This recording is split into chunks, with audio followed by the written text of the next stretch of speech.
Već po tradiciji za vreme održavanja Dečije nedelje opština Kladovo organizovala je prijem za predškolce iz vrtića Neven. Za vreme druženja sa predsjednikom Sašom Nikolićem i njegovim saradnicima, mališani njih 74 pokazali su šta znaju horskim pevanjem i recitacijama. Nikolić je odgovarao na pitanje mališana, poželao im je bezbrižno detinjstvo i istakao da se lokalna samouprava godinama brine o deci. Danas je kancelarija bila najlepša i zaista bih tako volio da bude ne samo u ovoj zgradi, nego da tako bude u celoj našoj opštini, a mi kao lokalna samouprava, ja lično zaista želimo da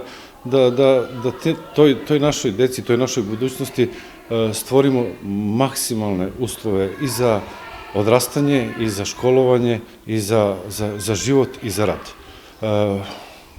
Mi smo kao lokalna samouprava u saradnji sa resornim ministarstvima izdvojili 11 miliona u prethodne 2 godine i naravno da ćemo i u ovoj godini, do kraja godine, izdvojiti još neka sredstva za našu dečiju ustanovu Neven, ali u toku sledeće godine pokušat ćemo da stvorimo još bolje uslove koji su, opet moram da naglasim, da su uslovi u našoj ustanovi zaista dobri.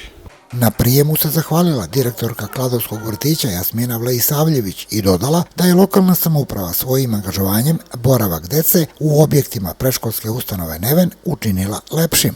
Podrška lokalne samouprave je veoma važna i to se i pokazalo i dokazalo ulaganjem sredstava resornog ministarstva i naše lokalne samouprave, a dobili smo time jednu prostoriju više u jaslenom delu vrtića objekta 1 i time dobili veći broj dece i bolje uslove rada. Da li je to prilika za zadovoljstvo tokom obeležavanja Dečije nedelje? Svakako da jeste, to je prilika za zadovoljstvo. Što više dece, više radosti u celom našem gradu.